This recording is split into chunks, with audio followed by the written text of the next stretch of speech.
पश्चिमी चंपारण से नीतीश कुमार ने समाधान यात्रा की शुरुआत की। अगले 16 दिनों में वो बिहार के 18 जिलों में जाकर लोगों की समस्याओं का समाधान करेंगे।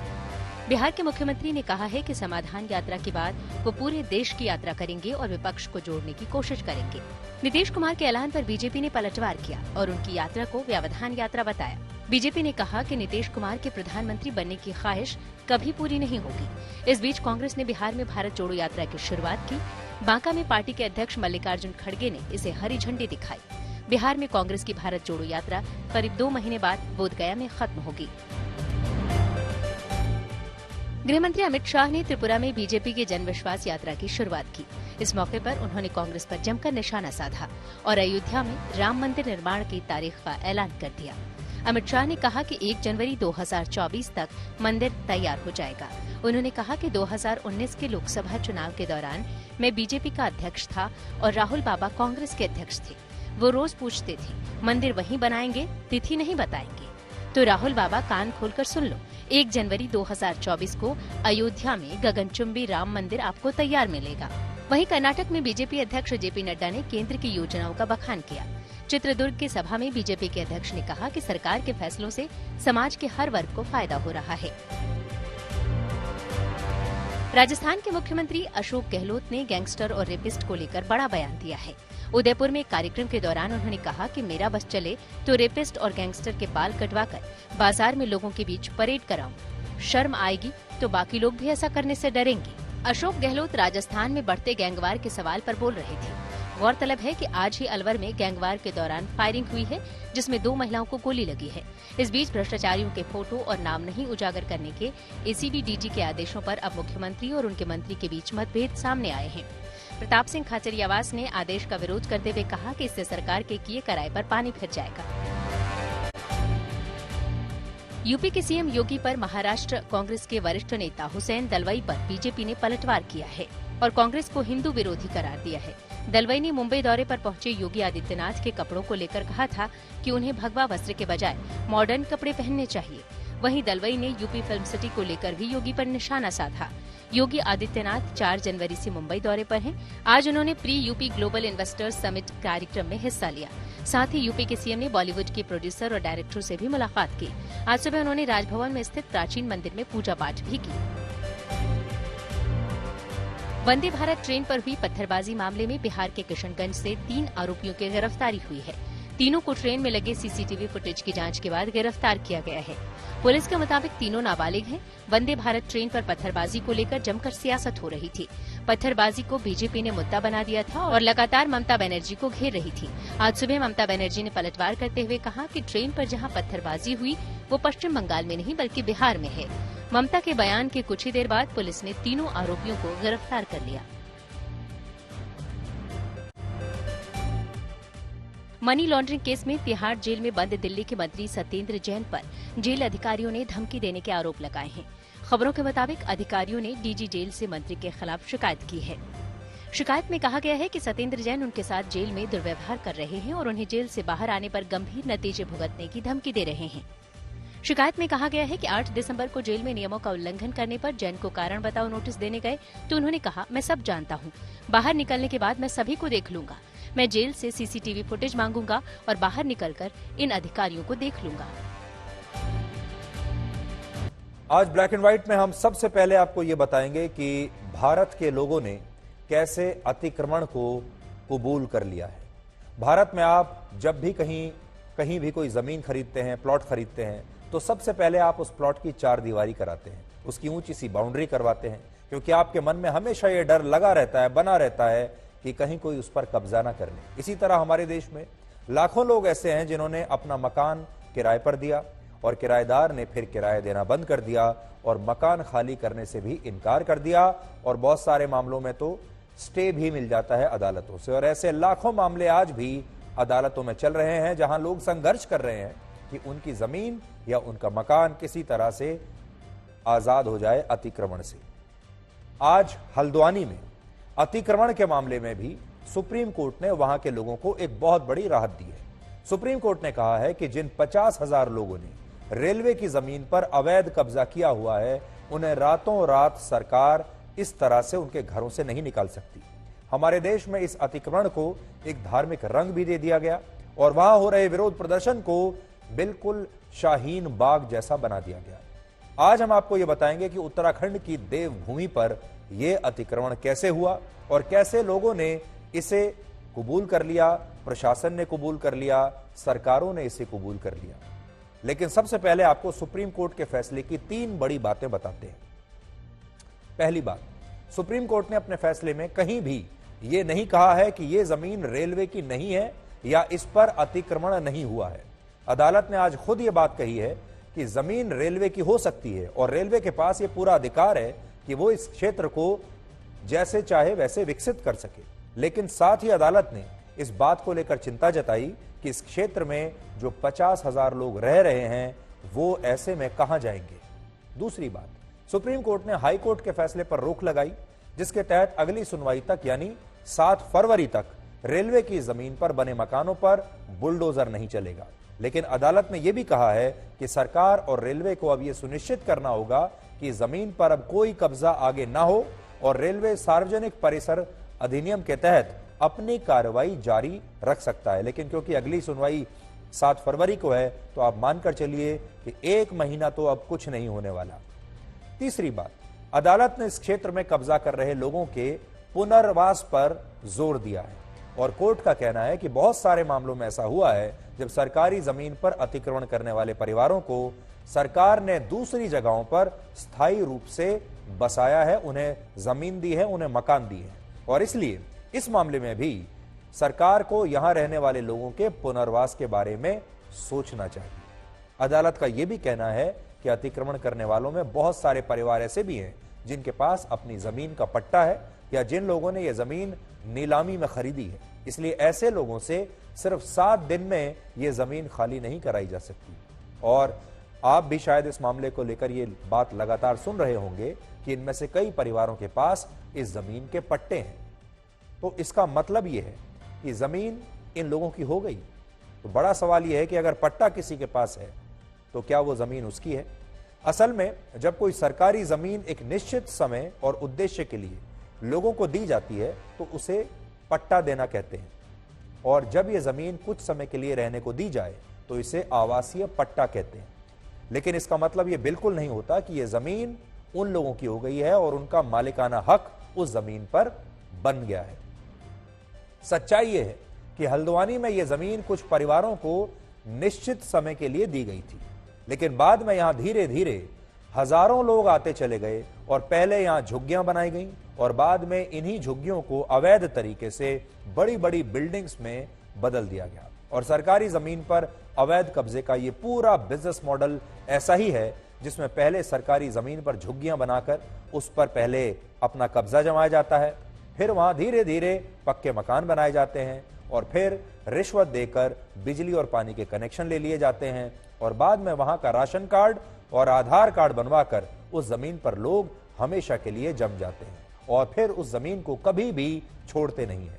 क्योंकि अगर किसी ने ऐसी जमीन पर 8 से 10 साल भी बिता लिए और रिश्वत के रूप में कुछ पैसा इन्वेस्ट करके बिजली पानी के कनेक्शन ले लिए तो फिर वो जगह हमेशा के लिए ऐसे लोगों की हो जाती है। और आप भी देखिए कि सुप्रीम कोर्ट आज क्या कह रहा है। सुप्रीम कोर्ट भी तो यही कह रहा है कि अतिक्रमण तो हुआ है, अवैध कब्जा तो इन लोगों ने किया है, लेकिन मानवीय आधार पर इन लोगों का पुनर्वास होना चाहिए। और अब बड़ी बात यह है कि रेलवे को इस जमीन के विकास की योजना भी बनानी है और इस जमीन पर अवैध कब्जा करके रह रहे लोगों के पुनर्वास के बारे में भी सोचना है। इस मामले में उत्तराखंड की सरकार और रेलवे की तरफ से भी कोर्ट में 3 बातें कही गई हैं। पहली बात, यह जमीन रेलवे की है और इस जमीन पर रहने वाले लोग पुनर्वास चाहते ही नहीं है। यानी इन लोगों का यह कहना है कि अगर सरकार उन्हें रहने के लिए कोई दूसरी जगह देती भी है तो भी वो इस जगह को छोड़कर नहीं जाएंगे और उन्हें पुनर्वास नहीं बल्कि यही जमीन चाहिए जिस पर उनका कब्जा है। दूसरी बात, जमीन को खाली कराने की प्रक्रिया वर्षों से चल रही है और यह सब कुछ रातों रात नहीं हुआ है। वर्ष 2013 में पहली बार यह मामला कोर्ट में गया था और आज इस बात को 9 साल हो चुके हैं। लेकिन इन लोगों को यह पता था, इसलिए यह कह सकते हैं कि इन लोगों को यह पता था अच्छी तरह से कि आज नहीं तो कल यह जमीन उन्हें खाली करनी ही होगी। फिर भी ये लोग कहते हैं कि हमें नोटिस नहीं दिया गया। और तीसरी बात, हल्द्वानी शहर रेलवे के लिए उत्तराखंड का एक एंट्री गेट माना जाता है, इसलिए यह जगह रेलवे के लिए बहुत महत्वपूर्ण है। लेकिन सुप्रीम कोर्ट ने फिलहाल इस इलाके में बुलडोजर चलाने से सरकार को रोक दिया है और तभी से जो लोग यहां प्रदर्शन पर धरने पर बैठे हुए थे वो लोग लगातार जश्न मना रहे हैं। हमारे तालिबान जो भी इस्लामी भाई हमारी हिफाजत के लिए खड़े, अल्लाह उनकी हिफाजत में अज़म से अता फरमा दे। हमारी दिली जायज़ तमन्नाओं को पूरा फरमा, हमारी मुरादों को पूरा फरमा।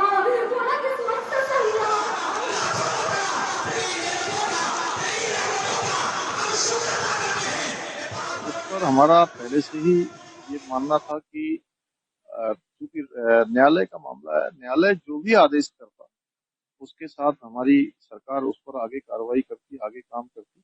हम न्यायालय के रुख पर ही थे, न्यायालय जो भी आदेश करेगा वो हमेशा हमें मान्य होगा।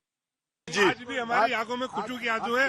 हम शुक्रिया करते हैं सुप्रीम कोर्ट का भी और उस मीडिया का जिसने सच दिखाया। इंशाअल्लाह ताला इसके लिए आगे भी कोशिश जारी रहेगी। जहां दुआओं का मामला है तो दुआएं भी होती रहेंगी और जहां कानूनी तौर पर लड़ने का मामला है तो इंशाअल्लाह वो भी जारी रहेगा।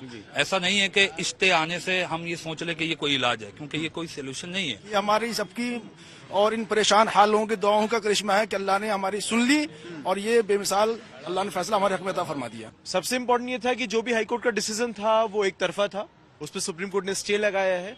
और जैसे आपने कहा ऑब्जर्वेशन जो बहुत इंपॉर्टेंट थी, आज सुप्रीम कोर्ट ने इन लोगों को फिर से दूसरा को लैंड देने के लिए, पुनर्स्थापना के लिए बात करी है। आपने दो बातें जरूर सुनी होंगी। एक तो यह कहा जाता है कानून के बारे में कि कानून अंधा होता है और दूसरा कानून के हाथ बड़े लंबे होते हैं। तो इस मामले में तो ऐसा नहीं लगता कि कानून के हाथ बहुत लंबे हैं, ऐसा लगता है कि कानून के हाथ छोटे पड़ गए हैं। और आपने ये भी देखा होगा कि हमारे यहाँ अदालत में जो इंसाफ की देवी है उसकी आंखों पर पट्टी बंधी होती है, इसीलिए कहते हैं कि कानून जो है वो अंधा होता है। लेकिन जब अदालतें ये कहने लगती हैं कि कानून के हिसाब से नहीं बल्कि मानवीय आधार के हिसाब से फैसला होना चाहिए, सरकारों को मानवीय आधार को भी ध्यान में रखना चाहिए, तो कई बार ऐसा लगता है कि ये जो इंसाफ की देवी के आंखों पर पट्टी बंधी हुई है, किसी अदालत को तो ये पट्टी हटाकर सब कुछ दिखने लगता है और कभी कभी ये पट्टी बंधी रहती है। यानी ये भी एक बड़ा सब्जेक्टिव मामला हो गया है कि ऐसे ही मामलों में कभी तो अदालत इस पट्टी को हटा देती है और कभी इस पट्टी को बांध लेती है। तो ये समझ में नहीं आता कि कानून जो है कब अंधा होता है और कब कानून को सब कुछ दिखाई देने लगता है। हल्द्वानी के जिस इलाके में रेलवे की जमीन पर यह अवैध कब्जा है उस इलाके को बनभूलपुरा कहते हैं और रेलवे का कहना है कि यहां उसकी कुल मिलाकर 78 एकड़ जमीन है और बाजार के हिसाब से इस जमीन की कुल कीमत लगती है लगभग 700 करोड़ रुपए। 700 करोड़ रुपए की जमीन है और आप देख लीजिए तस्वीरों में कितनी बड़ी बड़ी बिल्डिंग्स बन चुकी हैं और इसके अलावा इस क्षेत्र में 4,500 परिवार रहते हैं। यहां 4 सरकारी स्कूल हैं, 11 प्राइवेट स्कूल हैं, 2 बैंक हैं, पानी के 2 सरकारी टैंक हैं और 10 से ज्यादा यहां पर मस्जिद हैं और 2 मंदिर भी इस इलाके में हैं। अब सोचिए ये सब कुछ कैसे बना होगा। अगर ये पूरा इलाका अवैध है, ये सारा कब्जा अवैध है, तो यहां सरकारी स्कूल कैसे बने, यहां बैंक कैसे बन गए, यहां अस्पताल कैसे बन गए, यहां मंदिर और मस्जिद कैसे बन गए। ये बात आज उन अफसरों से जरूर पूछी जानी चाहिए, प्रशासन से जरूर पूछी जानी चाहिए, नेताओं से पूछी जानी चाहिए, यहां पर जो अलग अलग सरकारें इस दौरान रही हैं उनसे ये बात पूछी जानी चाहिए और रेलवे से भी ये बात पूछी जानी चाहिए कि जब उसकी जमीन पर यह अवैध कब्जा हो रहा था और तब रेलवे के सारे अधिकारी उस समय क्या कर रहे थे, ये सारे लोग कहां जाकर सो रहे थे और फिर इनकी नींद कैसे टूटी। इस इलाके में हल्द्वानी विधानसभा क्षेत्र के लगभग 26% वोटर्स रहते हैं और इनमें से भी 90% से ज्यादा वोटर्स एक विशेष धर्म से हैं और शायद यही वजह है कि यह पूरा मामला इतना ज्यादा चर्चा में आ गया। एक तथ्य यह भी है कि जिस हल्द्वानी विधानसभा क्षेत्र में रेलवे की यह जमीन है वो सीट पिछले 10 वर्षों से कांग्रेस के पास है और कांग्रेस के मौजूदा विधायक सुमित हृदयेश ने इस मामले में सुप्रीम कोर्ट में याचिका लगाई थी और आज जब सुप्रीम कोर्ट ने हाई कोर्ट के फैसले पर रोक लगा दी तो कांग्रेस पार्टी के नेता इसे अपनी एक बहुत बड़ी जीत मान रहे हैं। और आप ये समझ लीजिए कि कांग्रेस पार्टी के नेताओं ने यहां पर यह काम करके, इनकी जमीन बचवाकर, सुप्रीम कोर्ट से राहत दिलाकर अपनी कई वर्षों तक की जीत यहां पर पक्की कर ली है। हम चाहते हैं कि रेलवे का भी काम हो जाए। अगर रेलवे को जगह की जरूरत है तो उनकी जगह कैसे उनको मिल सकती है वो आप तय करिए, और जो लोग वहां रहते रहे उनको आप यकीनन उनके लिए कोई रिहैबिलिटेशन का कोई ऐसा प्लान लाइए जो हम उससे मुतमईन हो जाएं, हम संतुष्ट हो जाएं। यदि डिमोलिशन होगा, 52,000 लोग सड़कों पर आएंगे, तो हमारे राज्य का जो मानवीय चेहरा है उस पर दाग लगेगा। हम चिंतित इस बात को लेकर के थे कि हमारा ये शांत प्रदेश लोगों की चीखों से गूंजेगा और एक अशांति फैलेगी। सुप्रीम कोर्ट ने इस मानवीय पक्ष को समझा और उन्होंने तोड़फोड़ की कार्रवाई, जो नोटिस आदि, उस सब पर रोक लगा दी और राज्य सरकार से कहा है कि इस समस्या का समाधान निकाल कर लाओ। तो असल में ये एक बिजनेस मॉडल बन चुका है। ये बिजनेस मॉडल बन गया है नेताओं का, क्योंकि नेता ये जानते हैं कि अगर वो यहाँ इस तरह के अवैध कब्जों को होने देंगे तो उन्हें इनके वोट मिलेंगे, इसलिए वो ये सब होने देते हैं। और आखिर में जो मंजिल होती है आखिरी, वो ये होती है कि इन सब लोगों के वोटर ID कार्ड बन जाएं, ये वोटर में तब्दील हो जाएं और उसके बाद ये उसी नेता को वोट देने लगें जो नेता इनसे ये वादा करता है कि अब आपको इस जमीन से कोई हटा नहीं सकता। उसके ये सारे वोट पक्के हो जाते हैं। और जैसा हमने आपको बताया, ये वोटों का बिजनेस मॉडल है, क्योंकि 26% वोट इस विधानसभा के इसी इलाके में है, इसलिए नेताओं की जो नजर है वो हमेशा वोटों पर रहती है। जैसा कि हमने कहा, इंक्वायरी जरूर होनी चाहिए और सुप्रीम कोर्ट को इस बात की इंक्वायरी जरूर करनी चाहिए कि आखिरकार ये अतिक्रमण शुरू हुआ कैसे, इस अतिक्रमण को किसने शुरू होने दिया, उसके बाद कौन कौन से ऐसे अधिकारी इस पूरे दौरान रहे हैं जिन्होंने इस अतिक्रमण को हटाया नहीं, इसके विधायक, यहाँ के सांसद और कौन कौन सी सरकारें रही हैं, कौन कौन से मंत्री रहे हैं, और उन सब के खिलाफ एक्शन होना चाहिए। सिर्फ लोगों को बेघर करने से कुछ नहीं होगा। इस बार सुप्रीम कोर्ट को भी और हमारे देश के कानून को भी एक अलग केस स्टडी की तरह इसे लेना चाहिए, जिसमें लोगों को यह पता चले कि ये सिर्फ लोगों का दोष नहीं है, ये सरकारों का दोष है, ये नेताओं का दोष है। आज आपको यह भी देखना चाहिए कि हल्द्वानी के विरोध प्रदर्शन में और दिल्ली में हुए शाहीन बाग के विरोध प्रदर्शन में क्या समानताएं हैं। पहली समानता यह है कि दोनों ही विरोध प्रदर्शनों की टूल किट बिल्कुल एक जैसी है, और जिस तरह शाहीन बाग में विरोध जताने के लिए महिलाओं और बच्चों का सहारा लिया गया था, ठीक वही हल्द्वानी में भी हो रहा है। तस्वीरों को आप देख लीजिए, आपको ऐसा लगेगा जैसे आप एक ही जगह की तस्वीर देख रहे हैं, जबकि एक तस्वीर है हल्द्वानी की और दूसरी तस्वीर है शाहीन बाग की। देखिए, और दोनों जगह एक ही काम हुआ, महिलाओं को आगे कर दिया गया, बच्चों को आगे कर दिया गया। महिलाओं से कह दिया गया कि आप अपने अपने बच्चों को अपनी गोदी में लेकर वहां बैठिए, इसके बाद मीडिया आएगा, मीडिया में सिर्फ इसी तरह की तस्वीरें छाई रहेंगी, लोगों का दिल पसीज जाएगा और फिर नेता तो बैठे ही हैं राजनीति करने के लिए। दूसरी समानता दोनों में है, दोनों मामलों में है, वो ये कि दोनों को ही जानबूझकर धार्मिक रंग दे दिया गया और ये कहा गया कि एक खास धर्म के लोगों को जानबूझकर ये सरकार सता रही है, उन्हें परेशान कर रही है उनके धर्म की वजह से। तीसरा, दोनों ही मामलों में समर्थकों की टीम भी बिल्कुल सेम है। और आपने देखा होगा कि जब शाहीन बाग का प्रदर्शन हुआ था, इसके अलावा जब किसानों का प्रदर्शन हुआ था, तो बहुत सारे लोग वहां लंगर लगाने के लिए पहुंच गए थे। कुछ लोग खाना लेकर पहुंच गए, कुछ लोग गर्म कपड़े लेकर पहुंच गए, और शाहीन बाग में भी देखिए यही हुआ था। और आज भी वहां पर हल्द्वानी में भी बिल्कुल यही हो रहा है। हल्द्वानी में भी लोग जो है, आज कुछ खास लोग वहां पहुंच गए लंगर लगाने के लिए, इन लोगों के खाने पीने का इंतजाम करने के लिए। और ये सारे लोग जो एक्टिव हुए हैं वो सब सेम है, एक ही टीम है जो ये काम कर रही है।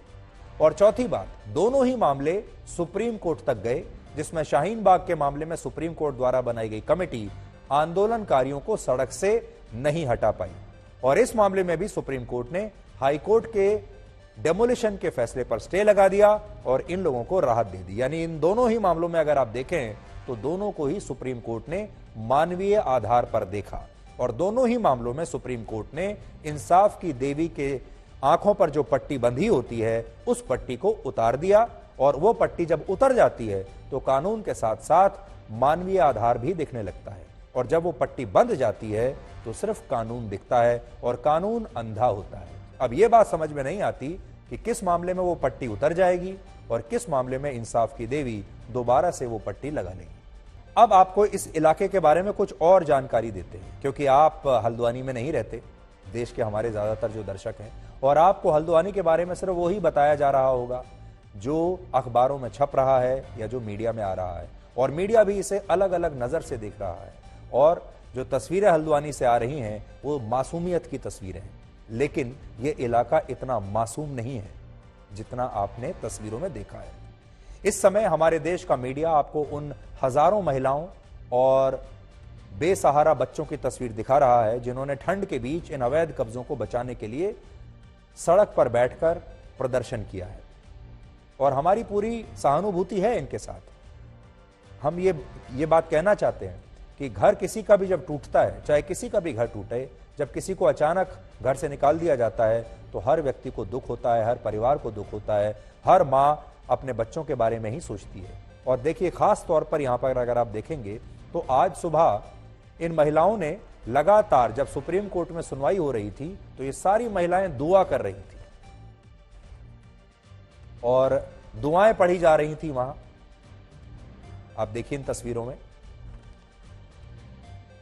और इन तस्वीरों को देखकर ऐसा लगेगा जैसे कि सुप्रीम कोर्ट तक भी शायद ये दुआएं पहुंच रही हैं और इनको सबको ये यकीन था कि सुप्रीम कोर्ट से उन्हें राहत मिलेगी और इनकी दुआएं कबूल हो गई। सुप्रीम कोर्ट ने राहत दे दी और साथ ही देश ने भी अतिक्रमण को कबूल कर लिया। अब मीडिया जो है वो आपको ये सारी तस्वीरें तो दिखा रहा है, लेकिन मीडिया आपको ये नहीं बता रहा है कि हल्द्वानी के जिस क्षेत्र में ये अतिक्रमण हुआ है, अवैध कब्जा हुआ है, ये क्षेत्र वहां अपराध के लिए काफी बदनाम है और यहां से पुलिस कई बार नशे के लिए दिए जाने वाले इंजेक्शंस बरामद कर चुकी है, उसके लिए इस्तेमाल होने वाले सिरिंज बरामद हुए हैं, यानी यहां नशे का, ड्रग्स का कारोबार होता है, प्रतिबंधित दवाइयां यहां पर पकड़ी गई हैं, अवैध शराब यहां पर पकड़ी गई है, चोरी और लूट के मामलों में यहां पर बड़ी बड़ी कार्रवाई इससे पहले भी हो चुकी है, दंगे फसाद हो चुके हैं, हिंसा यहां पर हो चुकी है। और कोविड के दौरान 20 अप्रैल 2020 को जब स्वास्थ्य एजेंसियां और स्थानीय पुलिस को एक बार यह जानकारी मिली कि इस इलाके में रह रहा एक व्यक्ति दिल्ली में तबलीगी जमात के कार्यक्रम में शामिल होकर लौटा है, तो उस व्यक्ति को क्वारंटीन करने के लिए हमारे स्वास्थ्य कर्मियों की एक टीम और पुलिस इस इलाके में पहुंची थी और यह वही इलाका है जहां इसका विरोध हुआ और तब यहां रहने वाले लोगों ने स्वास्थ्य कर्मियों पर, डॉक्टरों पर और पुलिस पर जबरदस्त पत्थरबाजी की थी और उन्हें वहां से भगा दिया था।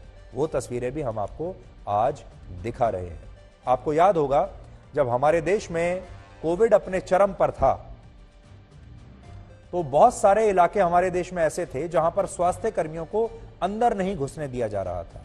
बहुत सारे इलाके ऐसे थे जो धार्मिक आधार पर बटे हुए थे और एक खास धर्म के जो लोग थे वो ये कह रहे थे कि वो वैक्सीन नहीं लगवाएंगे, वो ये कह रहे थे कि वो अपना टेस्ट भी नहीं करवाएंगे और वो ये कह रहे थे कि वो स्वास्थ्य कर्मियों को अपने मोहल्ले में आने नहीं देंगे और ना ही क्वारंटीन करेंगे अपने आप को।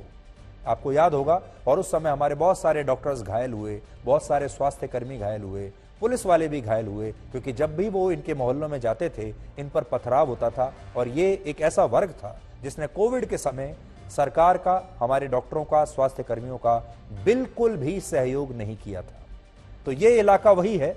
इस इलाके में भी स्वास्थ्य कर्मियों पर कोविड के जमाने में पत्थरबाजी हुई थी, उन्हें अंदर नहीं घुसने दिया गया था और इन लोगों ने तब ये कहा था कि ये क्वारंटीन नहीं होंगे और तबलीगी जमात का जो व्यक्ति यहां आया था उसको इन्होंने बचाया और उसे भगा दिया। इसके अलावा ये तस्वीरें वर्ष 2019 की हैं जब इसी इलाके में एक सड़क दुर्घटना में एक बच्चे की मौत होने के बाद इस इलाके के लोगों ने बड़ी आगजनी और तोड़फोड़ की और इस हिंसा की वजह से वहां कई दिनों तक लगातार तनाव बना रहा था। और इसी साल इसी क्षेत्र में एक मंदिर से दर्शन करके लौट रहे कुछ लोगों पर पथराव किया गया था कहने का मतलब यह है कि इस इलाके के बारे में आपको जितनी जानकारी दी जा रही है वो पूरी भी नहीं है और वो पूरी तरह सही भी नहीं है। सच ये है कि हल्द्वानी शहर के इस इलाके में बहुत बड़ी संख्या में अपराधी रहते हैं और कई मामलों में रेलवे द्वारा भी इनके खिलाफ शिकायतें दर्ज कराई गई हैं। और उससे भी कड़वा सच ये है कि हमारे देश में ऐसी हजारों जगहें हैं, ऐसे हजारों मोहल्ले हैं जहां नेताओं की मदद से या फिर सरकारी अफसरों को रिश्वत देकर ऐसे इलाके सरकारी जमीनों पर बसा दिए जाते हैं। और जब इन्हें हटाने का फैसला खुद अदालतें लेती हैं तो इस मामले में धर्म को बीच में ले आया जाता है और इन मामलों को धर्म से जोड़ दिया जाता है और कहा जाता है कि देखिए, भारत जैसे लोकतंत्र में एक खास धर्म के लोगों को निशाना बनाया जा रहा है और उन लोगों के घर तोड़े जा रहे हैं। और फिर पश्चिम का जो मीडिया है और हमारे देश का भी मीडिया का एक जो सेक्शन है वो इसे बहुत बड़ी खबर बना देता है। अत्याचार की खबर ये बन जाती है, यानी अवैध कब्जा जो है वो थोड़े दिन के बाद अत्याचार की खबर में तब्दील हो जाता है। आज यहां एक बड़ा सवाल यह भी है कि आखिर ये कैसे तय होगा कि किस जमीन पर अतिक्रमण के खिलाफ कार्रवाई हो सकती है और किस जमीन पर नहीं हो सकती। उदाहरण के लिए दिसंबर 2021 में सुप्रीम कोर्ट ने अपने ही एक फैसले में दुख जताते हुए यह कहा था कि आज भारत के ज्यादातर बड़े शहर किसी झुग्गी बस्ती में तब्दील हो चुके हैं। और यह कहानी आज से नहीं बल्कि 75 वर्षों से हमारे देश में ऐसे ही चली आ रही है। अब तो हमें इसकी आदत पड़ चुकी है, हम इसे कबूल कर चुके हैं और इस अवैध कब्जे को अब रोकने की बहुत ही सख्त जरूरत है। और उस समय अदालत ने भी यह कहा था कि हमारे देश में रेलवे की जिस जमीन पर अतिक्रमण है उसे तुरंत प्रभाव से खाली कराने की कार्रवाई शुरू होनी चाहिए और सरकारों को ऐसे अफसरों के खिलाफ एक्शन लेना चाहिए जिन्होंने इन जमीनों पर अवैध कब्जे होने दिए। यह सुप्रीम कोर्ट का फैसला है 2021 का। हो सकता है उस समय पट्टी बंद गई होगी। जून 2021 में सुप्रीम कोर्ट ने एक बहुत बड़ा फैसला सुनाया था जिसके तहत उस समय वन विभाग की जमीन पर बने 10,000 मकानों पर बुलडोजर चलाया गया था। वो तस्वीरें भी आपके लिए आज निकाली है। ये सारे मकान दिल्ली के पास हरियाणा के फरीदाबाद में वन विभाग की जमीन पर बने। तो ये जो आप देख रहे हैं ये सारी वन विभाग की जमीन थी जिस पर ये मकान बने हुए थे। और जब ये लोग इन अवैध मकानों को बचाने के लिए सुप्रीम कोर्ट गए, बिल्कुल वैसे ही जैसे हल्द्वानी के लोग गए, तो उस समय सुप्रीम कोर्ट ने यह कहा था कि जंगल में रहने के अधिकार का दावा कोई नहीं कर सकता। ये खुली जमीन नहीं है और इस पर कभी भी किसी कब्जे को स्वीकार नहीं किया जाएगा। और इस फैसले के बाद तब इन सभी 10,000 मकानों को तोड़ दिया गया था और सुप्रीम कोर्ट के निर्देशों पर तब हरियाणा सरकार इन लोगों के लिए पुनर्वास की एक योजना भी लेकर आई थी। इस योजना के तहत तब हरियाणा की सरकार ने यह कहा था कि वो इन लोगों के लिए इस जगह से 15 किलोमीटर दूर उन्हें एक मकान देगी, एक 1 बेडरूम हॉल और किचन का फ्लैट बनाकर देगी, जिन्हें ये लोग ऐसे फ्लैट्स को 5 लाख रुपए में खरीद पाएंगे। और यह पैसा भी उन्हें हर महीने किस्त के रूप में चुकाना होगा, एक बार में नहीं देना है। और किस्त आएगी 2,000 रुपए से भी कम की किस्त होगी प्रति महीने और सरकार इनको अलग जगह फ्लैट बनाकर दे देगी। लेकिन आपको जानकर हैरानी होगी कि इन 10,000 परिवारों में से सिर्फ 1100 परिवारों ने, सोचिए 10,000 में से 1100 परिवारों ने ही इस पुनर्वास योजना के लिए आवेदन दिया और बाकी लोगों ने ये फ्लैट्स खरीदने से इनकार कर दिया, 5 लाख रुपए में भी खरीदने से इनकार कर दिया।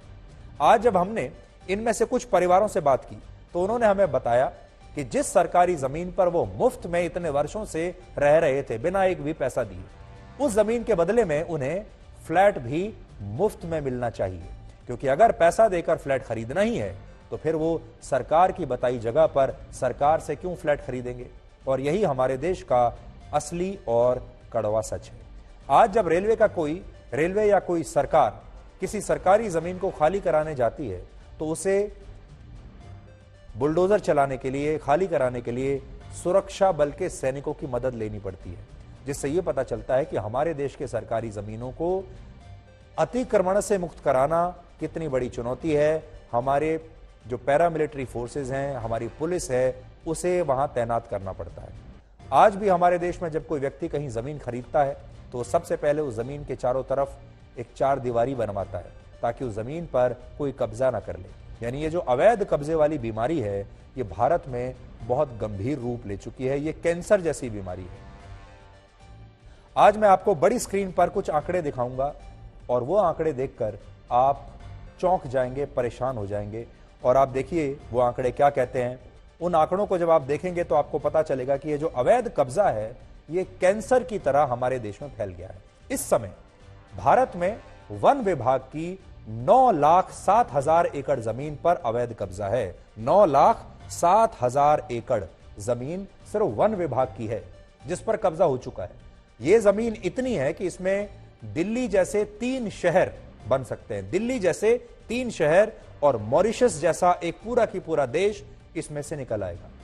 इसी तरह भारत में जो डिफेंस लैंड है, यानी जो जमीन रक्षा मंत्रालय की है, जो military stations, air force stations, naval base, DRDO की लैब्स या फायरिंग रेंज के लिए आरक्षित की गई है, उसमें भी 9,375 एकड़ जमीन पर आज लोगों का अवैध कब्जा हो चुका है। यानी जो रक्षा भूमि है वो भी हमारे हाथ से निकल चुकी है। हम पीओके को आजाद कराने की बात तो करते हैं, हम कहते हैं कि हम अपनी सेना को भेजेंगे पीओके को आजाद कराने के लिए, लेकिन अभी तो हमारी सेना को अपनी ही जमीन को आजाद कराना मुश्किल हो रहा है अपने ही देश में।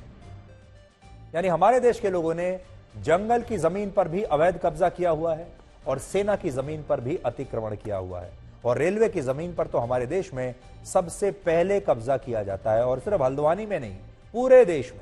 इस समय भारत में रेलवे की लगभग 2000 एकड़ जमीन पर लोगों का अवैध कब्जा है। 2000 एकड़, और यह वो जमीन है जिसका रिकॉर्ड रेलवे के पास है।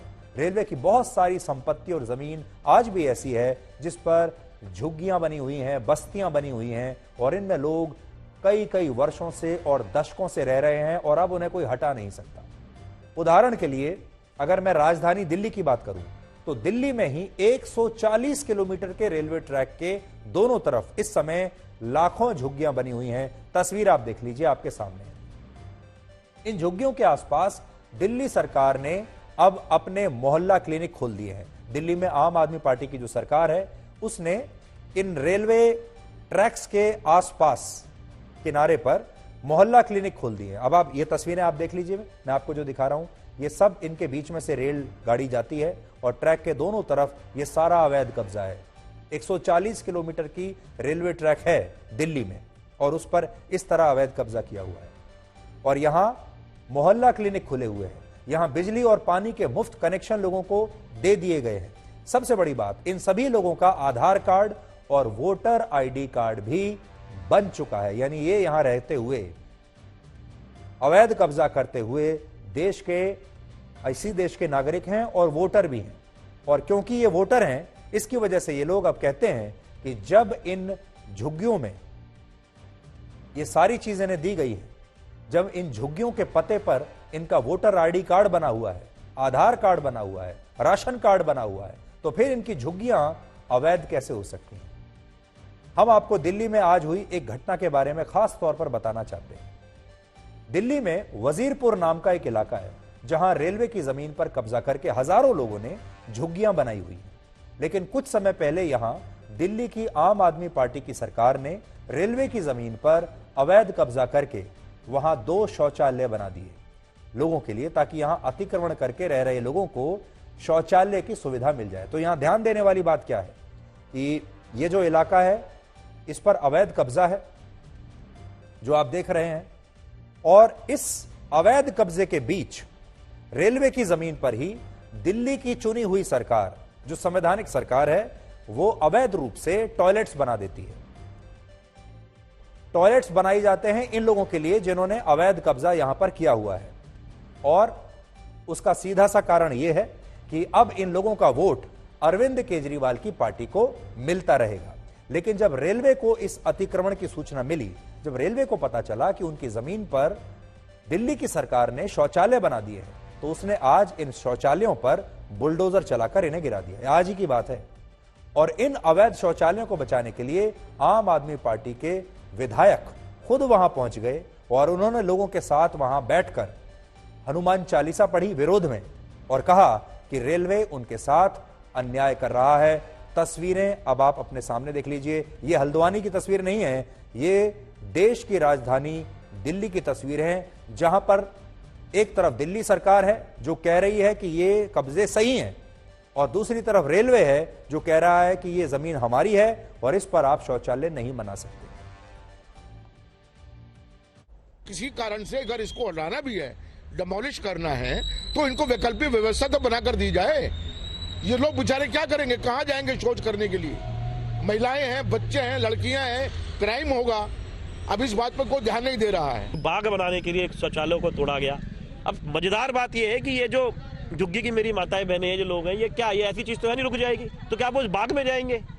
वो कहाँ जाएंगे? उस बाग में जाएंगे तो फिर वही गंदगी भी होगी, बदबू भी होगी। आज हमें बड़ा दुख के साथ ये बात कहनी पड़ रही है कि जिस दिल्ली में इसी साल G20 समिट का आयोजन होना है, जहां पर दुनिया के बड़े बड़े नेता आएंगे, वही दिल्ली भारत में अतिक्रमण की नई राजधानी बन चुकी है। अब हम समझ नहीं पा रहे हैं कि जब इस देश में, इस दिल्ली में दुनिया भर के इतने बड़े बड़े नेता आएंगे, बड़े बड़े देशों के प्रधानमंत्री और राष्ट्रपति आएंगे, और उसी दिल्ली में ये हो रहा है, अगर वो ये तस्वीर देखेंगे तो क्या होगा। दूसरी बड़ी बात यह है, दिल्ली में आजकल सड़कों की जो हालत है, सड़कों पर भी अतिक्रमण हो चुका है दिल्ली में। सड़कों की जो हालत है, हमें तो कई बार ऐसा लगता है कि ये सारे नेता दिल्ली में जब सड़कों पर निकलेंगे तो शायद किसी बहुत बड़े जैम में ना फंस जाएं। ये सरकार को सुनिश्चित करना होगा कि ये जैम में ना फंसे, नहीं तो एक बार जैम में फंसे दिल्ली में तो कई घंटों तक ये बड़े बड़े नेता, आप देखिए तो आपको दिखाई देगा कि शी जिनपिंग किसी जैम में फंसे हुए हैं, जो बाइडेन किसी दूसरे जैम में फंसे हुए हैं, अमेरिका, ऑस्ट्रेलिया, चीन, ब्रिटेन, यूरोप, इतने सारे जो देशों के जो लोग आएंगे वो क्या देखेंगे और क्या छवि लेकर भारत की जाएंगे, ये देखने वाली बात होगी। बड़ी बात यह है कि हमारे देश में यह अतिक्रमण रेलवे ट्रैक के आसपास तक सीमित नहीं है, और आज हमने इस अतिक्रमण को दिखाने के लिए देश के अलग अलग शहरों से आपके लिए एक विस्तृत रिपोर्ट तैयार की है, जिसमें आप ट्रेन की खिड़कियों से लाखों झुग्गियों को देख पाएंगे। और ये वो झुग्गियां हैं जो कुछ साल पहले ही बनी हैं, लेकिन भविष्य में शायद यहां भी हल्द्वानी की तरह आपको पक्के मकान और बड़ी बड़ी बिल्डिंग्स दिखाई देंगी। और जब रेलवे इस जमीन को भी खाली कराने की कोशिश करेगा तो उसे अदालतों में एक लंबी लाइन में लगना पड़ेगा, लंबी कानूनी प्रक्रिया से गुजरना होगा, और वहां के लोग भी यही कहेंगे कि ये जमीन तो हमारी है और अब अचानक से आप हमें हमारे घर से कैसे निकाल सकते हैं। और ये जो अवैध कब्जे की कहानी है, ये अत्याचार की कहानी में बदल जाएगी।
तो यह है हमारे देश की कड़वी सच्चाई, और यकीन मानिए अब रेलवे चाहकर भी इस पूरे इलाके को, अपनी ही इस जमीन को खाली नहीं करा पाएगा।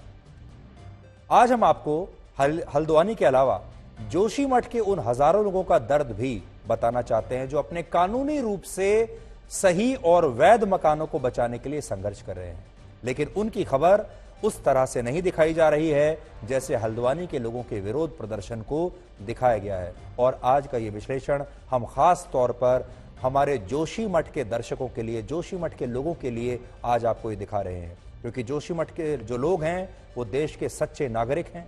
उन्होंने देश का कोई कानून तोड़ा नहीं है, संविधान के हिसाब से चल रहे हैं और हम चाहते हैं कि उन्हें इंसाफ मिले और हम चाहते हैं कि देश के लोगों तक उनकी भी ये खबर पहुंचनी चाहिए, क्योंकि उनकी वाकई में कोई गलती नहीं है। ना तो उन्होंने किसी की जमीन पर अवैध कब्जा किया है और ना ही उन्होंने कोई और असंवैधानिक काम किया है, फिर भी उनकी स्थिति वैसी ही है जैसी हल्द्वानी के लोगों की है। जोशीमठ में एक जल विद्युत परियोजना की वजह से एक टनल का निर्माण चल रहा है, एक सुरंग बनाई जा रही है, जिसकी वजह से वहां पहाड़ों की मिट्टी लगातार धंस रही है और इस वजह से वहां अब तक 561 मकान ऐसी स्थिति में पहुंच गए हैं कि ये मकान अब कभी भी ढह सकते हैं। जोशीमठ की स्थिति पर प्रधानमंत्री कार्यालय खुद नजर रख रहा है और मुख्यमंत्री पुष्कर सिंह धामी खुद जोशीमठ जाने वाले हैं और वहां लोगों की जान बचाने के लिए अब रेस्क्यू ऑपरेशन भी शुरू हो चुका है।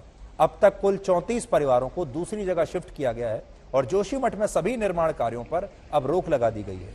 रोपवे सेवा को भी अब बंद कर दिया गया है। लेकिन बड़ी बात देखिए, जोशीमठ में कोई भी जो व्यक्ति है जिसका मकान अब गिरने वाला है, ये मकान उनकी अपनी जमीन पर है, खुद अपने पैसे से बनाया है, लेकिन वो धर्म का कार्ड नहीं खेल रहे। दूसरी बड़ी बात यह है कि वो इस तरह से प्रदर्शन नहीं कर रहे हैं जैसे बाकी जगह आपको देखने को मिलता है।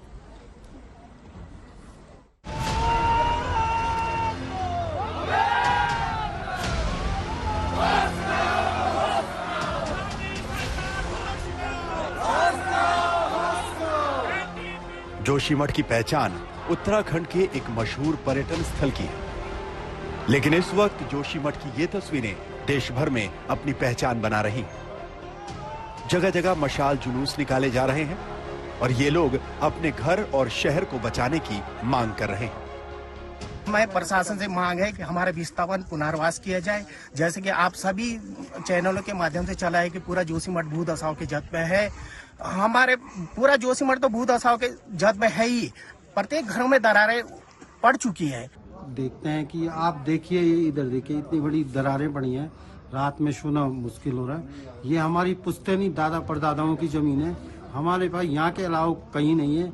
हम कहीं पुनर्वास भी होंगे तो हम अपने दम पे कहाँ जाएंगे? जो था हमारा वो लगा दिया हमने, सब बना दिया और अब हम कहाँ जाएंगे? ये शासन प्रशासन को सोचना चाहिए। दरारें बढ़ती जा रही है, ये कह रहे हैं कि नहीं बढ़ रही है दरारें पर डे बढ़ती जा रही है। बहुत अलग अलग बात है। जोशीमठ के तो ये पुश्तैनी लोग हैं, इनकी अपनी जमीन है, और हल्द्वानी की बात तो दूसरी है, उन्होंने कब्जा कर रखा है। यहाँ के लोगों की बात जो है, ये जो पुश्तों दर पुश्तों में यहाँ रहते हैं अपनी।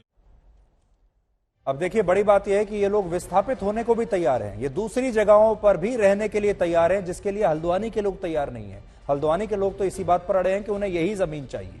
तो दोनों मामलों में फर्क देखिए आप।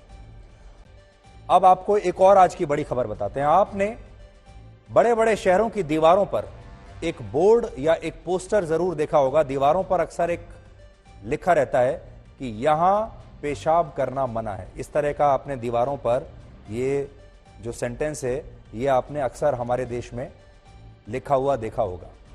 लेकिन जल्द ही हो सकता है आपको फ्लाइट के अंदर भी सीटों पर इस तरह के स्लोगन मिल सकते हैं पढ़ने को, जिन पर लिखा होगा कि इस सीट पर पेशाब करना मना है। क्योंकि एयर इंडिया की न्यूयॉर्क से दिल्ली आने वाली फ्लाइट में एक पैसेंजर ने, एक यात्री ने शराब के नशे में, यह था 45 साल का एक आदमी, जिसने 70 वर्ष की एक बुजुर्ग महिला यात्री के ऊपर पेशाब कर दिया, जो उसकी बगल में बैठी थी। उस व्यक्ति का नाम है शंकर मिश्रा। आपको याद रख लेना चाहिए इस व्यक्ति का नाम। इसका नाम है शंकर मिश्रा। ये फिलहाल फरार है। शंकर मिश्रा की इस तस्वीर को आप गौर से देख लीजिए। इसकी उम्र 40 से 45 वर्ष के बीच है। ये मुंबई के मीरा रोड का निवासी है और मिश्रा जी एक मल्टीनेशनल फाइनेंशियल कंपनी में काम करते हैं, वाइस प्रेसिडेंट के पद पर हैं। और मैं जोर देकर इस व्यक्ति का नाम, पता और पहचान इसलिए आपको बता रहा हूं क्योंकि आरोपी शंकर मिश्रा फरार है और इस तरह के लोगों को देश के सामने जरूर एक्सपोज करना चाहिए। आज जब दिल्ली पुलिस उसे पकड़ने के लिए उसके घर गई तो वो घर पर नहीं मिला और ऐसे लोगों को सभ्य समाज में कोई जगह नहीं दी जा सकती। इसलिए मैं अपने सभी दर्शकों से यह अनुरोध कर रहा हूं कि इस व्यक्ति के बारे में अगर आपको भी कोई जानकारी मिलती है, क्योंकि ये कहीं ना कहीं तो छुपा होगा, तो आपको जरूर पुलिस को इसके बारे में बताना चाहिए। इस मामले में सबसे बड़ा आरोपी यही है, शंकर मिश्रा, लेकिन सवाल उन पर भी उठना चाहिए जिन्होंने पीड़ित बुजुर्ग महिला की मदद नहीं की, और उन्हें भी सामने लाना जरूरी है। सबसे पहला सवाल एयर इंडिया के क्रू मेंबर्स पर है। इस महिला का आरोप है कि उनके कपड़े, जूते और बैग इस यात्री के पेशाब में भीग गए थे। तब भी क्रू मेंबर्स ने कपड़े और चप्पलें लेकर दोबारा उसी सीट पर उन्हें बैठने के लिए कहा कि आप अपने कपड़े साफ कर लीजिए, अपना बैग साफ करिए, अपने जूते साफ करिए, और फिर उसी सीट पर उसे महिला को दोबारा बैठा दिया। इस बीच वो सीट उन्होंने उसको एक चादर से ढक दिया था, लेकिन वहां से बदबू आ रही थी, ऐसा इस महिला का कहना है। और जब महिला ने उस सीट पर बैठने से इनकार किया तो जो क्रू था एयर इंडिया का, उन्होंने अपने क्रू मेंबर्स के बैठने वाली एक छोटी सी सीट पर इस पैसेंजर को बैठने के लिए कह दिया कि आप यहां बैठ जाइए, जबकि फर्स्ट क्लास की कई सीटें खाली थी। यह महिला बिजनेस क्लास की पैसेंजर थी और यह जो व्यक्ति है यह भी बिजनेस क्लास में सफर कर रहा था। इस महिला की शिकायत पर एयर इंडिया ने कोई एक्शन नहीं लिया और दिल्ली पहुंचने पर आरोपी को बड़े आराम से घर जाने दिया। इस महिला ने अगले दिन यानी 27 नवंबर को जब टाटा सन्स के चेयरमैन एन चंद्रशेखरन को चिट्ठी लिखकर शिकायत की, तब एयर इंडिया के अधिकारियों ने जो है इस शिकायत को आगे बढ़ाया और तब इस पर एक्शन लिया। एयर इंडिया का न्यूयॉर्क से दिल्ली का जो किराया है बिजनेस क्लास का, जिसमें ये दोनों यात्री सफर कर रहे थे, वो है लगभग 7.5 से 8 लाख रुपए। एक टिकट है 7.5 से 8 लाख रुपए की। क्या 7 लाख रुपए, 8 लाख रुपए किराया देकर एयर इंडिया अपने यात्री को बैठने के लिए ऐसी सीट देगी जिस पर जिसे इस तरीके से गंदा कर दिया गया होगा? फ्लाइट में मौजूद किसी भी दूसरे यात्री ने उस महिला की मदद नहीं की। ये उन सो कॉल्ड एलीट क्लास का भी सच है जो अपने ड्राइंग रूम में बैठकर देश की नीतियों के बारे में बड़ी बड़ी बातें करते हैं, लेकिन जब एक बुजुर्ग महिला की मदद नहीं कर सकते। इस घटना के ठीक 10 दिन के बाद 6 दिसंबर को पेरिस से दिल्ली की फ्लाइट में एक और व्यक्ति ने ऐसे ही शराब के नशे में अपने साथ बैठी एक महिला यात्री के कंबल पर ऐसे ही पेशाब कर दिया। और ये दोनों घटनाएं आपको बताती हैं, अगर आपके पास संस्कार नहीं है, अगर आप सभ्य नहीं हैं, तो सड़क के किनारे पेशाब करने वाले और लाखों रुपए किराया देकर हवाई यात्रा करने वाले, सूट बूट पहनकर पढ़े लिखी सोच वाले, इन लोगों में असल में कोई फर्क नहीं है। इसलिए आप सोचते होंगे कि इन एयरलाइंस में जो बिजनेस क्लास में, फर्स्ट क्लास में जो यात्री यात्रा करते हैं, अक्सर इकोनॉमी क्लास में बैठे लोग उन्हें बड़ा आदमी समझते हैं। कहते हैं इनके पास बहुत पैसा होगा, तभी तो इतनी महंगी 8 लाख रुपए की टिकट लेकर सफर कर रहे हैं। ये बड़े लोग हैं, लेकिन यकीन मानिए जो इस तरह के लोग होते हैं ये बड़े नहीं, ये छोटे और तुच्छ लोग होते हैं। इसलिए आज हम ये मांग करते हैं कि ऐसे इन दोनों सज्जनों को सख्त से सख्त सजा मिलनी चाहिए, पुलिस को इन्हें गिरफ्तार करना चाहिए, इन पर कार्रवाई होनी चाहिए। और आखिर में जैन समाज के लिए आज एक बड़ी खुशखबरी हम लेकर आए हैं। केंद्र सरकार ने जैन समाज के पवित्र तीर्थ स्थान श्री सम्मेद शिखर जी के आसपास पर्यटन क्षेत्र बनाने पर रोक लगा दी है। 2019 में झारखंड सरकार ने इस क्षेत्र को पर्यटन स्थल घोषित किया था और केंद्र सरकार ने अब इस मामले पर एक कमेटी बनाने का फैसला किया है। इस कमेटी में जैन समाज के 2 और स्थानीय जनजातीय समुदाय से एक सदस्य शामिल होंगे और यह समिति इको सेंसिटिव जोन की निगरानी भी करेगी। आपने देखा होगा कई दिनों से जैन समाज के लोग सम्मेद शिखर को पर्यटन स्थल बनाए जाने का लगातार विरोध कर रहे थे। देश भर में इसे लेकर बहुत विरोध प्रदर्शन चल रहे थे। जैन मुनि सुज्ञेय सागर जी महाराज ने पर्यटन स्थल के विरोध में 10 दिन का आमरण अनशन किया था और अपने प्राण त्याग दिए थे। श्री उम्मेद शिखर जी पर आज के फैसले के बाद पूरा जैन समाज मुनि सुज्ञेय महाराज के त्याग को नमन कर रहा है। और जैन समाज के लोगों ने कुछ दिन पहले मुझे एक पत्र लिखा था और उस पत्र में उन्होंने हमसे ये अपील की थी कि मैं श्री सम्मेद शिखर जी पर ब्लैक एंड व्हाइट में उनकी आवाज़ उठाऊं और एक जिम्मेदार चैनल होने के नाते हमने ये काम किया भी। ये वो पत्र है। और आज उन्होंने एक और पत्र लिखा है जिसमें उन्होंने हमारा धन्यवाद किया है और उन्होंने कहा है कि आपने हमारे पत्र को स्वीकार कर अपने प्रमुख कार्यक्रम में हमारे पवित्र क्षेत्र को संरक्षण देने में एक अतुलनीय सहयोग प्रदान किया है, जिसके लिए जैन समाज आपका सदैव कृतज्ञ रहेगा। ये जैन समाज की ओर से आज हमें नई चिट्ठी प्राप्त हुई है। मेरा मानना है जो फैसला आज सम्मेद शिखर जी पर आया है वो मीडिया और दर्शकों के बीच, हमारे और दर्शकों के बीच विश्वास के रिश्ते को और मजबूत करता है। और आज केंद्र सरकार ने जो नया फैसला लिया है उसके तहत अब केंद्र सरकार ने यह फैसला किया है कि पर्यटन क्षेत्र घोषित करने की जो उन्होंने नोटिफिकेशन जारी किया था उस पर अब उन्होंने रोक लगा दी है। और अब आज का इतिहास। भारत की पहचान और दुनिया के 7 अजूबों में से एक ताजमहल को बनवाने वाले मुगल शासक शाहजहां का जन्म आज ही के दिन वर्ष 1592 में हुआ था। शाहजहां के शासनकाल को खासतौर पर मुगल शिल्पकला का सुनहरा दौर माना जाता है और इस दौरान कई खूबसूरत स्मारकों की रचना की गई, जिसमें दिल्ली का जामा मस्जिद और लाल किला भी शामिल है। ताजमहल को लगभग 20,000 श्रमिकों की मदद से पूरा करने में 21 वर्ष लगे थे। वर्ष 1933 में अमेरिका की सैन फ्रांसिस्को बे में आज से ही मशहूर गोल्डन गेट ब्रिज को बनाने का काम शुरू हुआ था और यह पुल सैन फ्रांसिस्को की 2 खाड़ियों को जोड़ने का काम करता है। गोल्डन गेट ब्रिज एक सस्पेंशन ब्रिज है, यानी एक ऐसा ब्रिज जिसे सस्पेंशन केबल की मदद से वर्टिकल सस्पेंडर्स पर खड़ा किया गया है। आपकी मंजिल चाहे जितने भी दूर या ऊंची क्यों ना हो, रास्ता हमेशा आपके पैरों के नीचे ही होता है।